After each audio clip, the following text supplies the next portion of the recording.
திருச்சி வந்து எனக்கு ரொம்ப பிடிச்ச ஊரு. என்னோட விக்கிபீடியா போனீங்கன்னா என்னோட சொந்த ஊர் திருச்சின்னு போட்டிருப்பாங்க.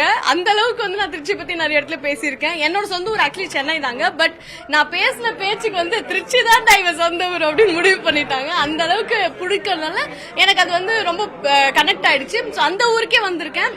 இங்க உச்சி பிள்ளையார் கோயிலுக்கும் எனக்கும் ஒரு கதையே சின்னதா இருக்குது. லைக் நான் சின்ன வயசுல வந்து என்னோட லைஃப்ல ஒரு ஹிஸ்டரி இருக்கு. ஒரே ஒரு இட்லி சாப்பிட்டு சின்ன குழந்தையா இருக்கும் போதே உச்சி பிள்ளையார் கோயில் இருக்கும் நான் ஒத்தையா ஏறினேன் அப்படின்னு சொல்லுவாங்க எங்க அப்பா அம்மா.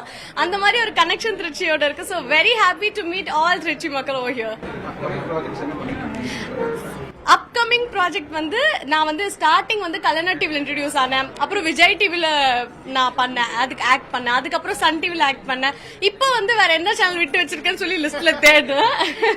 ஜி தமிழ் விட்டு வச்சிருந்தேன். நம்ம இப்ப ஜி தமிழ் தான் லான்ச் பண்றோம் அப்படின்னு சொல்லிட்டு ஜஸ்ட் ஃபார் ஃபன். ஆக்சுவலி எனக்கு ஜி தமிழ்ல இருந்து ஒரு சூப்பரான ஆப்பர்ச்சுனிட்டி வந்தது. செம்ம கதையா இருந்தது, எனக்கு ரொம்ப பிடிச்சது. அந்த கதையை நான் பாட்டாக்கணும்னு நினைச்சேன். ஸோ நான் அதை பார்ட்டிசிபேட் பண்ணிட்டேன். லீட் ஆமா இல்லங்க, நான் லீடு இல்ல, நான் லீடு இல்ல, நான் லீடு தாங்க, நான் தாங்க ஹீரோயின். இப்போன்னு இல்லைங்க, எப்பவுமே ரொம்ப நல்லா இருக்கும். ஏன்னா நீங்க வந்து ஒரு படம் போய் பாக்கணும்னா நீங்க ஒரு டைம் ஸ்பெண்ட் பண்ணணும், அதுக்கு டிக்கெட் வாங்கணும், அதுக்கு பாப்கார்ன் காசு, அதுக்கு ஒரு டாக்ஸ் எல்லாமே கட்ட வேண்டியது இருக்கு.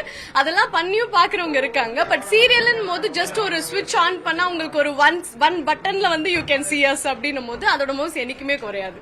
அண்ட் ஆல்சோ சீரியல்ல வந்து ஒருத்தங்களை பார்க்கும்போது அந்த வீட்டுல பாக்குற பெரியவங்க வந்து அவங்க வீட்டு பொண்ணு மாதிரி அந்த சீரியல் இருக்கவங்களை வந்து பாப்பாங்க. மூவிஸ்ங்கும் போது கூட கொஞ்சம் தள்ளி இருந்து அந்த மூவில இருக்க ஒருத்தங்க ஏதோ ஒரு ஷோக்கு வந்தா கூட இந்த ஹீரோயின் தானே அப்படி தூரமா இருந்து பாப்பாங்க. அதுவே வந்து டிவில இருக்கவங்க சீரியல்ல இருக்கவங்க வந்து நம்ம வீட்டு பொண்ணு தானே ஆளே எப்படி இருக்கு அப்படி இருக்கும். அந்த அன்பு வந்து அதிகமா இருக்கும் சீரியல்ல தான். எப்பயுமே மவுஸ் இருக்கு அதுக்கு.